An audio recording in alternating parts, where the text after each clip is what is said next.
Welcome to my next video. Don't forget to like and subscribe to follow more amazing content.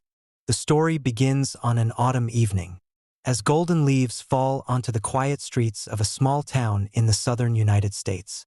The sky was gradually darkening, and the air had grown cool and crisp. On a small, empty street, a young man named Marcus was walking, headphones on, his mind immersed in the melodies of jazz. Marcus didn't think anything special would happen tonight. He just wanted to relax and enjoy a leisurely stroll after a long day at work. But on the other side of the street, in a police patrol car, 3 officers, Johnson, Smith, and Taylor, were watching Marcus with eyes full of prejudice. They had noticed Marcus as soon as he appeared at the end of the street, and their suspicion and racial bias quickly led them to make a wrong decision. Johnson, with a look of disdain, said to his 2 colleagues, "Look at that. Another black guy wandering around at night. There's no way he's up to anything good." Smith and Taylor nodded in agreement.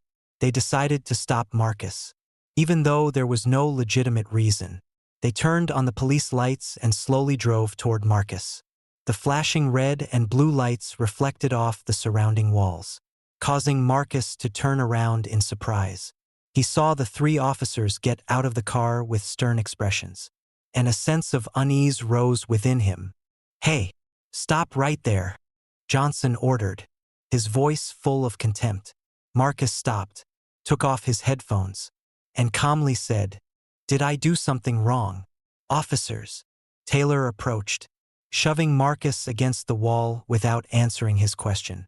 Smith rummaged through Marcus's pockets, searching for anything suspicious. Marcus tried to stay calm, but inside, he felt fear and anger. These officers had no reason to detain him, but he knew that resisting would only make things worse. As they searched, Johnson unexpectedly found a wallet in Marcus's pocket. He took it out and opened it. Looking inside for identification, Johnson's eyes widened when he saw the name and photo on the ID card. Smith and Taylor came over to take a look, and they couldn't believe their eyes. In the wallet, they saw an ID card with the name Marcus Williams, the son of Chief Williams, one of the most influential figures in the area. The atmosphere suddenly became tense and stifling. The 3 officers exchanged glances, their eyes filled with worry and fear. They knew they had made a terrible mistake, and the consequences could be severe. Johnson swallowed hard, trying to think of a way to resolve the situation without causing further trouble. Marcus looked at them, his eyes full of hurt and disappointment. He couldn't believe that, just because of his skin color, he was being treated like a criminal on the very street where he had grown up. But beyond fear, Marcus now felt a sense of determination, a determination not to let this kind of racial discrimination continue without punishment. Marcus was taken to the police station, where Chief Williams was working. When he saw his son being escorted in by the 3 officers, he was stunned. Williams was a strong and principled man who always respected justice and never tolerated abuse of power. When he heard about what had happened to his son, he could hardly believe it and immediately demanded a thorough investigation. He ordered the 3 officers involved to appear before him to explain themselves. Johnson, Smith, and Taylor entered the meeting room, their faces full of anxiety. They knew they had caused a major problem and that there was no way to avoid the consequences of their actions. Chief Williams stood at the head of the table, his gaze cold and full of disappointment. He looked at each of them, his voice low but powerful. "Do you know what you've done? You detained an innocent man without any reason. And that man happens to be my son. This is not how we serve and protect the community. You abused your power, and that is unacceptable." Johnson tried to justify himself, stammering, "Sir, we just wanted to ensure safety." Chief Williams cut him off, his voice filled with anger. "Ensure safety?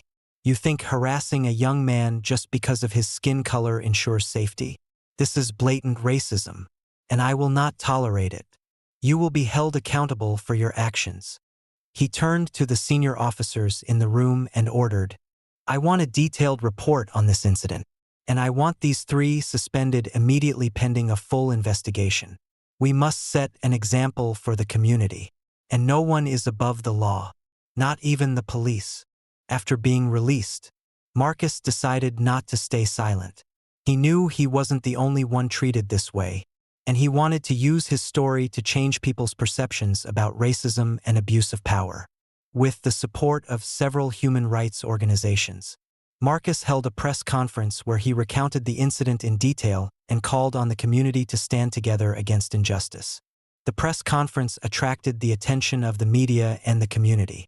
Many local residents, especially people of color, came to support Marcus. They carried signs with messages like, "Justice for all," and "Stand against abuse of power." Marcus's story quickly spread across social media and became a hot topic, drawing national attention. The three police officers, Johnson, Smith, and Taylor, became the focus of public criticism. They faced not only an internal investigation but also public backlash and severe criticism from the community. Their families were also affected, as people around them began to shun and condemn their actions. They realized that, in just one night, their lives had completely changed because of one prejudiced, wrong decision.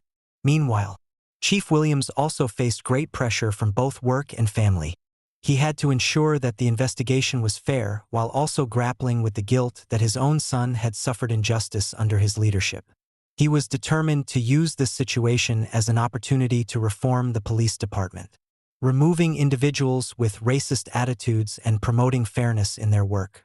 Chief Williams took the first steps in reforming the police department. He organized workshops on anti-racism and abuse of power, requiring all officers to attend. These training sessions were not just mandatory but were designed to foster understanding and empathy. He invited speakers who had been victims of racism to share their stories, helping the officers better understand the impact of their actions on the community. With his determination, Marcus began to engage in social activism. He became a strong voice in the community, fighting for the rights of the oppressed and speaking out against abuse of power.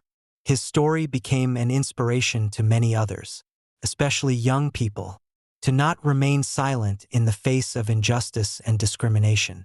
Marcus started collaborating with human rights organizations to create educational programs for teenagers on civil rights and how to deal with abuse of power.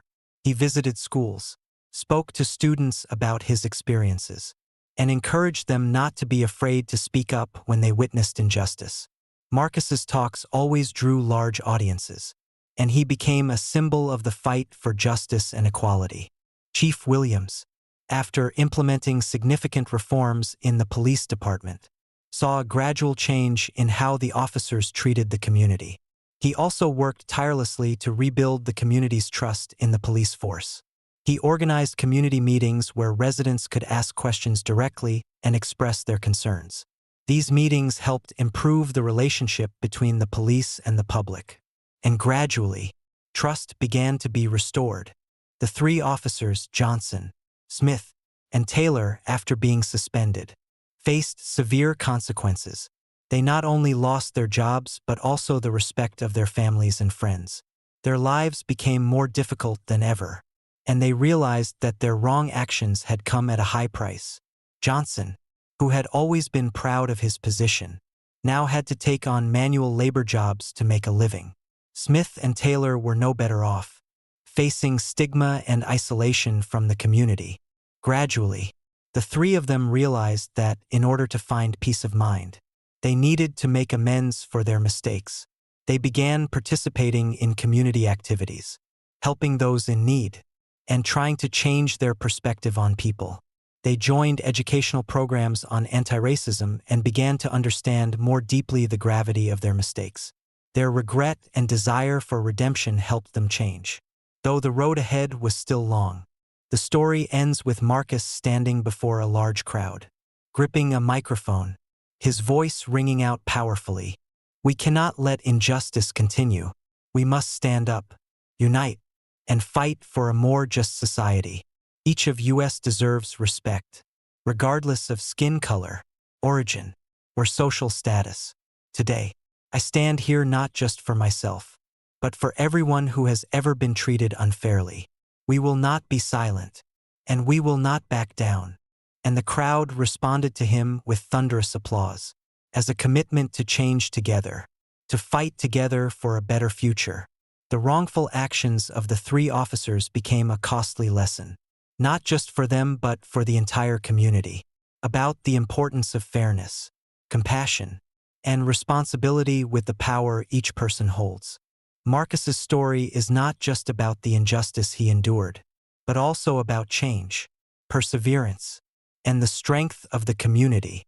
The reforms in the police department, the efforts of Marcus and Chief Williams, and the remorse of the three officers brought about positive change in the community, helping everyone understand more about the value of justice and mutual respect.